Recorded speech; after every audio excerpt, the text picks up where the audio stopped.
Assalamualaikum warahmatullahi wabarakatuh. Mitra muslim, hafizakumullah wa ra'akum.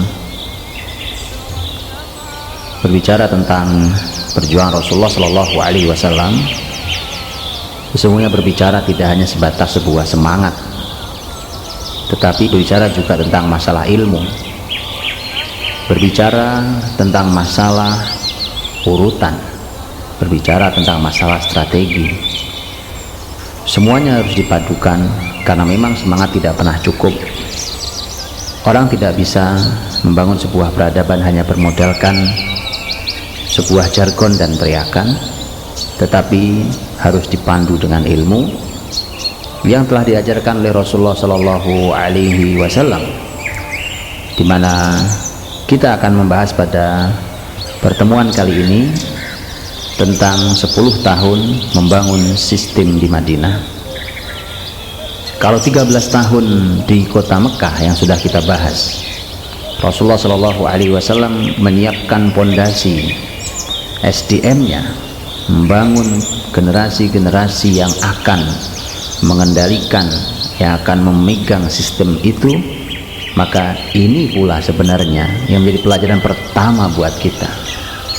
Karenanya kita akan sangat kecewa ketika kita menemukan seseorang di tengah jalan yang kita tidak pernah kenal siapa dia, dengan kualitas dirinya, tapi tiba-tiba hanya karena dia mendapatkan simpati besar kemudian dia menjadi pemegang sistem. Kita sering kecewa dengan bab seperti itu, dengan kejadian seperti itu, dan ternyata dalam peradaban Islam hal seperti itu tidak dilakukan. Karena semua yang mengendalikan dan memegang sistem adalah mereka-mereka yang dulu bersama-sama mengaji, mereka yang bersama-sama bersama Rasulullah Shallallahu Alaihi Wasallam. Mereka kumpul bersama di kota Madinah setiap saat bersama, dalam ilmu yang sama, dalam iman yang sama, dalam amal yang sama, semuanya dalam frame amal jama'i yang islami, yang kemudian setelah itu maka mereka bertebaran di muka bumi menjadi pemimpin yang tetap saling terkait satu sama lainnya setelah dahulu mereka memang dibina Nabi dalam satu kesatuan. Itu pula yang harus kita lakukan ketika kita membahas tentang sebuah peradaban hari ini. Mari kita lihat lebih detail lagi tentang bagaimana Rasulullah Shallallahu Alaihi Wasallam sepanjang 10 tahun di kota Madinah. Kalau boleh kita bagi, maka 10 tahun itu bisa kita bagi menjadi beberapa bagian. Bagian yang pertama adalah ketika Nabi Shallallahu Alaihi Wasallam mulai membangun, menanam tunas sistem itu. Begitu Nabi Shallallahu Alaihi Wasallam memasuki kota Madinah, Madinah bukanlah sebuah negeri yang telah siap sebagai sebuah negara. Madinah negeri yang tidak siap, bahkan hanya sekedar urusan kesehatan atau urusan ekonomi. Karena buktinya Madinah harus didoakan dulu oleh Nabi Shallallahu Alaihi Wasallam tentang kesehatan kota itu yang memang bermasalah. Juga tentang perekonomian yang harus dicarikan solusinya oleh Rasulullah Shallallahu Alaihi Wasallam. Nabi Shallallahu Alaihi Wasallam harus membangun sebuah sistem baru di tengah masyarakat Madinah yang telah lelah diri mereka sendiri setelah mereka bertempur antar mereka sendiri sepanjang kurang lebih ratusan tahun. Mereka bertempur, mereka perang saudara, masyarakat yang lesu, masyarakat yang lelah, masyarakat yang murung, dikarenakan mereka habis tenaga dan potensinya untuk bertarung antar mereka. Maka bukan sebuah pekerjaan yang ringan buat Rasulullah Shallallahu Alaihi Wasallam untuk membangun Madinah. Justru disinilah pelajarannya buat kita semua, bahwa Rasulullah SAW tidak diberi oleh Allah sebuah kota yang siap, yang sudah mapan, tidak. Agar kita belajar dari Rasul kita langsung, beginilah cara menghadirkan sebuah negeri yang tadinya diabaikan oleh dunia, yang bahkan tidak dilirik oleh peradaban manapun, hingga menjadi pusat peradaban seluruh dunia. Rasulullah SAW memulai tunas sistem itu Nabi melakukan beberapa langkah. Yang pertama, Nabi membangun masjid, dan ini bukti bahwa masjid adalah pusat peradaban Islam, bukti bahwa masjid adalah merupakan sentral dari kebangkitan Islam. Masjid adalah tolok ukur kejatuhan dan kebangkitan Islam. Di masjidlah semua akan dibicarakan, di masjidlah semua akan dibangun, akan dirangkai, dan seterusnya. Setelah itu Nabi Shallallahu Alaihi Wasallam melakukan persaudaraan, mempersaudarakan antara para pendatang, yaitu kaum muhajirin dari Mekah, dan tuan rumah, yaitu orang-orang Madinah. Mereka dibuat membaur, lebih dari sekedar membaur, sehingga sebenarnya konsep berkelompok itu harus sangat dihati-hati. Ketika kita hari ini melihat ada kelompok suku mana, kelompok suku apa, dan seterusnya, harus sangat hati-hati. Itulah mengapa seringkali terjadi bentrokan antar mereka. Rasulullah SAW membaurkan mereka, lebih dari sekedar membaurkan mereka, bahkan Nabi mempersaudarakan mereka. Saudaranya yang baru datang dan kekurangan adalah merupakan tanggung jawab dari saudaranya sebagai tuan rumah yang memiliki kelebihan. Setelah itu Nabi Shallallahu Alaihi Wasallam membangun pasar. Ini menunjukkan betapa pentingnya pasar dalam peradaban Islam, karena disitulah diputar perekonomian. Di pasar itulah nanti muslimin bisa berbicara banyak dalam menegakkan syariat pasar, syariat ekonomi, muamalah dalam perekonomian. Karena bagaimana kita mau berbicara tentang perekonomian Islami, perekonomian syariah, sementara pasar kita masih pasar musuh Islam, sistem kita masih sistem Zionis? Maka menarik sekali, karena saat itu di zaman Nabi SAW di Madinah, pasar pun dikuasai oleh Yahudi. Ada pasar besar, contohnya pasar Bani Qainuqa, maka Nabi perlu membuat pasar untuk muslimin.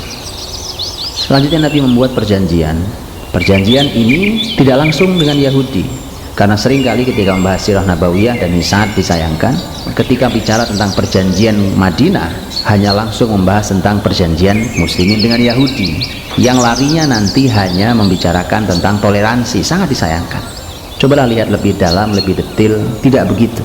Justru perjanjian yang dibuat pertama oleh Nabi bukan dengan Yahudi, tapi sesama muslim, antara muhajirin dan ansor, antara masyarakat Mekah pendatang dan masyarakat Madinah tuan rumah. Ada perjanjiannya. Bahkan kalimat pertama Rasulullah SAW di perjanjian sesama muslim adalah innahum ummatun wahidah min dunin nas. Mereka adalah umat yang satu, yang terpisah dari masyarakat manapun. Ketika kita berbicara tentang kata eksklusif, kita tidak pernah khawatir dengan kata itu, karena Rasul yang menyampaikan innahum ummatun wahidah min dunin nas. Muslimin ini punya eksklusifisme dari sisi akidah, ibadah, tidak boleh dicampuri. Tidak ada kata toleransi pada bab itu. Karenanya Nabi SAW menyampaikan kalimat bahwa mereka umat yang satu, terpisah dari umat manapun. Baru setelah itu, setelah disolidkan di internal, Nabi membuat perjanjian dengan musuh Islam yang saat itu adalah masyarakat Yahudi. Barulah kemudian bertoleransi, saling bersama-sama untuk menjaga sebuah kota, saling menolong, saling bersama untuk berbuat kebaikan selama tidak dosa, dan seterusnya. Itu tunas. Nabi menyiapkan tunas sistemnya. Kemudian Nabi Shallallahu Alaihi Wasallam dalam sirah beliau di kota Madinah, Nabi berjuang untuk mempertahankan negeri yang telah dibangun tunasnya itu, sistem tunas itu dijaga oleh Nabi SAW dari berbagai macam gangguan yang ditimbulkan oleh musuh-musuh Islam yang mulai khawatir dengan keberadaan muslimin yang telah menguasai satu wilayah. Pelajaran mahal, silahkan diambil pelajarannya lebih dalam lagi. Selama setidaknya 5 tahun Nabi SAW dan para sahabat bertahan untuk mempertahankan negeri yang baru saja menjadi tunas ini. Karena namanya tunas, sesuatu yang baru, untuk itulah mungkin kekuatannya belum terlalu besar, sementara musuh sudah punya kekuatan jauh lebih lama dan jauh lebih besar dan jauh lebih banyak. Tapi di hadapan pertolongan Allah Subhanahu wa Ta'ala semuanya menjadi tidak masalah. 5 tahun pertama muslimin belajar banyak bagaimana menjaga eksistensi muslimin di dalam sistem di kota Madinah itu.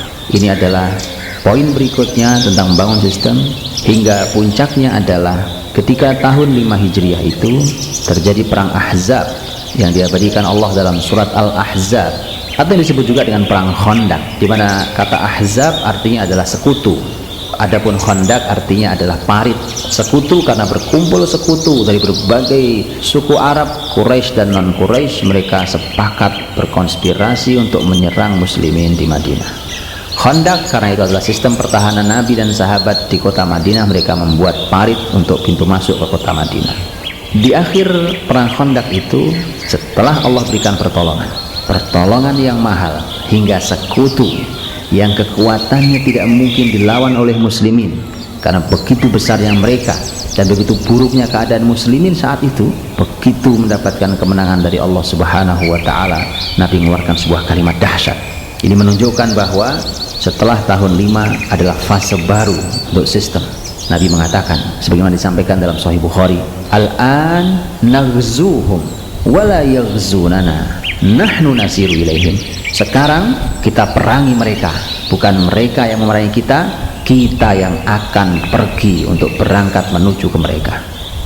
Dahsyat. Kalau 5 tahun yang awal Nabi dan para sahabat hanya bertahan, mempertahankan negeri, mempertahankan muslimin, mempertahankan Islam, akidah di hati mereka, maka setelah tahun 5 Nabi SAW sudah mengumumkan di akhir perang Khandaq, sekarang giliran kita yang akan berangkat menuju mereka, bukan mereka yang memerangi kita.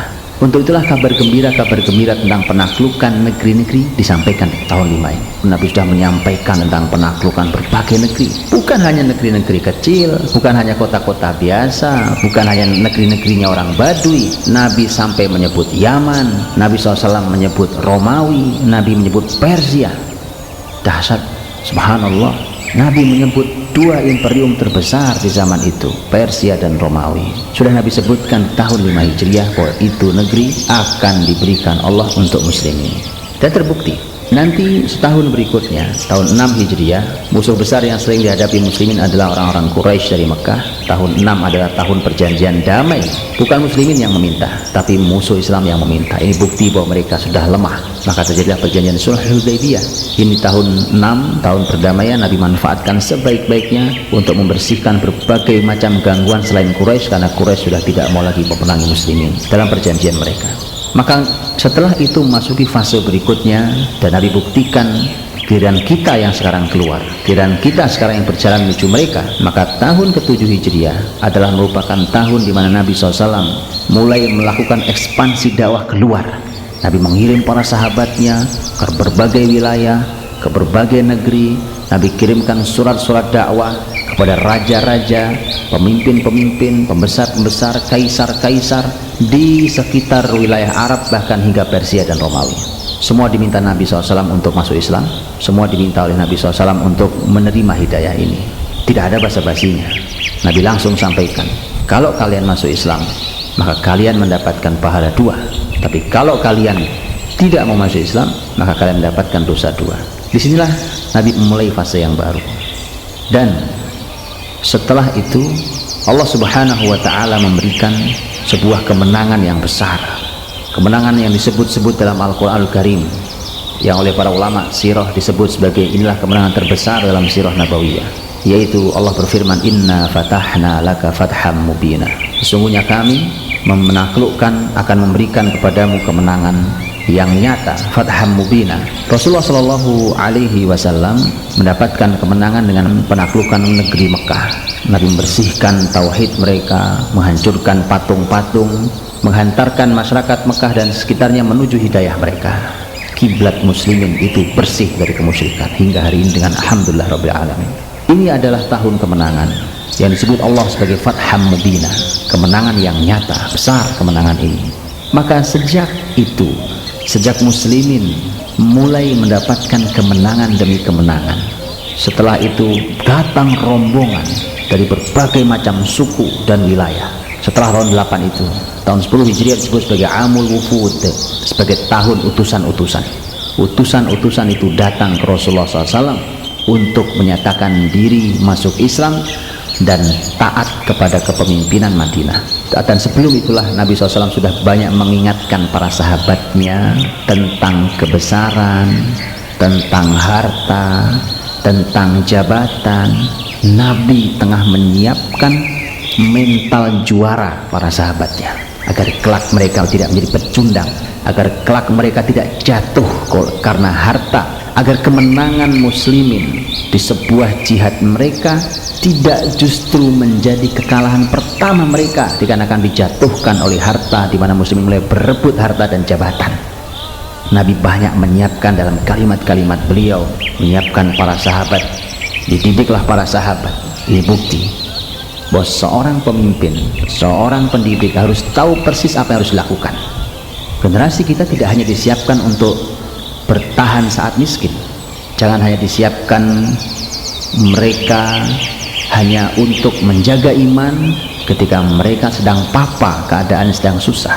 Tapi perhatikan, kalau kita pegang Islam ini, jangankan hanya harta, bumi ini akan Allah serahkan. Kalau sudah seperti itu, maka perlu diketahui, sebagaimana kemiskinan ada efek baik dan efek buruknya, demikian juga kekayaan. Tapi ketika kita membaca hadis Rasulullah SAW yang disampaikan dalam Sahih Bukhari dan Sahih Muslim, pesan Nabi yang sangat mahal, wallahi mal faqru akhsha alaikum walakin akhsha an tubsata alaikumud dunya. Demi Allah, kata Nabi, kalau miskin aku tidak takut itu menimpa kalian. Kalau kalian miskin aku tidak takut, tapi yang aku takutkan ketika dunia dihamparkan, dibuka Allah selapang-lapangnya untuk kalian. Maka kalau boleh kita bandingkan sebagaimana hadis ini, maka ternyata kekayaan memiliki efek negatif yang lebih besar daripada kemiskinan. Ketika sama-samanya keduanya memang memiliki efek negatif, sebagaimana kedua-duanya memiliki efek positif. Maka Rasul tengah menyiapkan para sahabat, karena pasti sepeninggal Rasulullah SAW, ketika para sahabat akan menguasai bumi, maka tidak boleh kekuasaan itu, dunia itu menjatuhkan kemenangan-kemenangan yang telah mereka dapatkan, karena seringkali justru dunia itu yang menjatuhkan kemenangan-kemenangan itu. Dan setelah tugas itu selesai, maka Allah Subhanahu wa Ta'ala tahun 11 Hijriah memanggil Rasulullah SAW, dan wafatlah Rasul setelah selesai tugasnya, setelah turun ayat idza jaa nasrullahi wal fath wa ra'aitan nasa yadkhuluna fi dinillahi afwaja. Telah datang pertolongan dan kemenangan dari Allah Subhanahu wa Ta'ala, dan kau melihat manusia berbondong-bondong masuk Islam.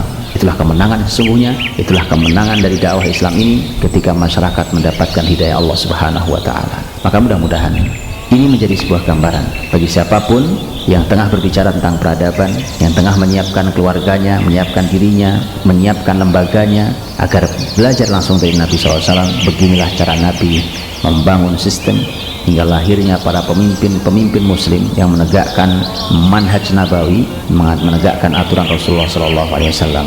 Wallahu a'lam bishawab. Fa'tabiru ya ulil absar. Ambillah pelajaran wahai orang-orang yang memiliki pikiran.